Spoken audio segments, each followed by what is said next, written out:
Hello everyone. Last week I attended a meeting that was convened by the CS of Cooperative and MSME, Wycliffe Oparanya, meeting all the leadership of all the coffee cooperatives in Kenya from all the 33 counties. The meeting was held at Blue Post Hotel in exactly the border of Kiambu and Murang'a County. Maybe people say it's Murang'a County, but that's no need for that discussion. It was at the Blue Post Hotel. It was an interesting conversation because the CS had a very interesting approach. He's just told the farmers he wants to hear from them as the leadership what needs to be done, and then he committed what he'll do. So quite a number of things came up, but the most important thing that came up from the farmers they were saying they feel we need to do more because our production and product continue going down, and we need to do more. Among the many other things that were discussed, the farmers requested the government that as the government continue providing subsidy fertilizer, to make sure that it is channeled through the coffee cooperatives, because cooperatives are the end point, what you call the last point of redemption. The farmers go and collect it from there, and then the CS said that is something they look at and see how it can be addressed. The second thing was also now working with the need to work with the coffee cooperatives and the leaderships to make sure that we are also not providing blanket fertilizer all around, but that can we have the region specific fertilizer, because the soils in Uasin Gishu is not exactly the same soils in Kirinyaga.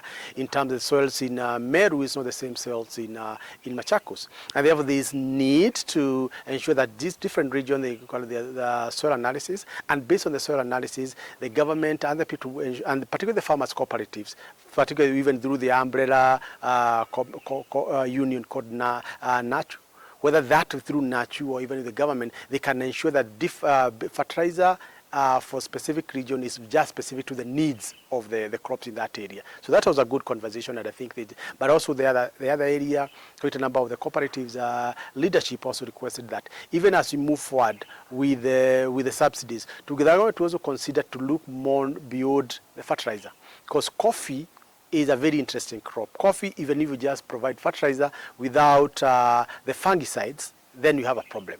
And this one I can give you a reason why. Kenya, we have about 164 million bushels of coffee that is in production now, give or take. Out of that, 30% of that is Ruiru 11. So over 140 nearly 120 million coffee bushes require fungicide on a regular basis to make sure that they are protected against the coffee berry disease. Because the main variety, the SL28, SL36, that SL line, they are very, very susceptible to the coffee berry disease. And what that means, if any farmer just uses fertilizer without the coffee berry, the protection and curative fungicide for the coffee berry disease, we have a huge loss. And there was actually reported that because coffee berry disease can lead to up to 80% crop loss. So the farmers requested that even as they continue, can the government consider going beyond just the fertilizer and also look at the fungicide.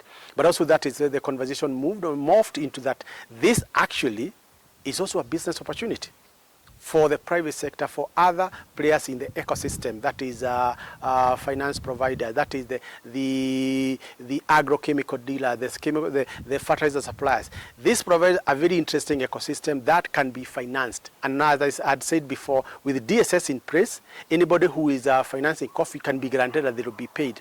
Imagine having a product of coffee whereby the farmers in different regions can be able to go to identified or verified agro dealers. They collect enough coffee based on what they require, the fungicide, what they require, and then later it will be deducted from there. So that is a conversation that I think we need to move forward to make sure that the farmers, coffee farmers, are able to access inputs when they need them, not when they can afford them.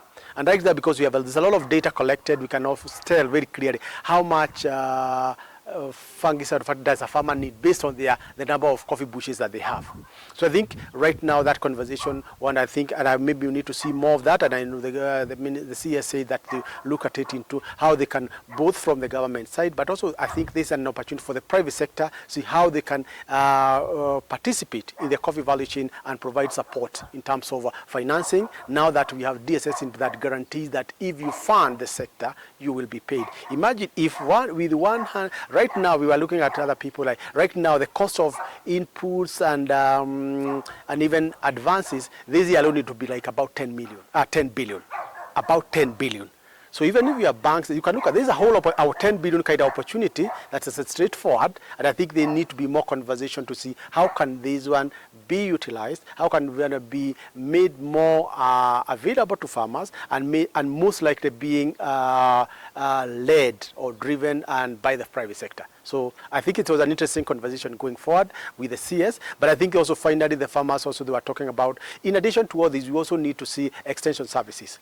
And the CS says there's a between the national government, the Ministry of Cooperatives, and State Department of Agriculture, the Council of Governors, all the counties, and the World Bank. There's through one of the project called the NAF-CDP, the National Value Chain Development Project, that is also supporting hiring of a group of individual young people called the agripreneurs.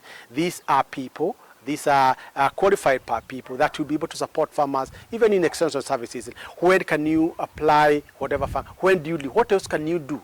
Because there are so many other agricultural practices that farmers can do to ensure their coffee is well protected, that even as they spray the chemical, they're not just going for the chemical, they are going for what does that crop need.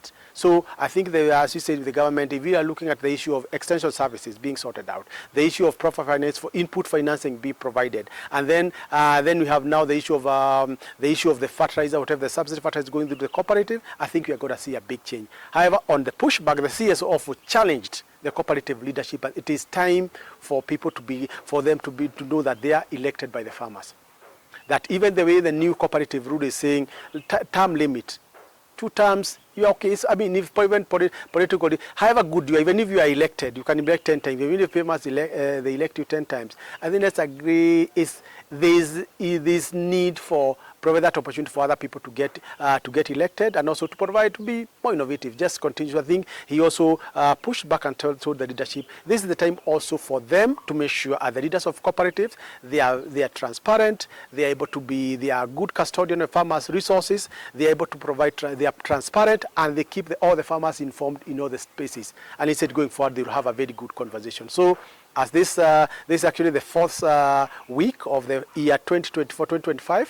If we see all these collaboration between the private sector, the cooperatives, and the government, this year might be a good year. Let's look forward, be hopeful, and look forward, but be vigilant on both sides to ensure that all what has been promised, it is happening. And as farmers, do what is your part. Do your part. Let's increase production. Let's increase productivity so that we are able to even command the respect we used to command in the market.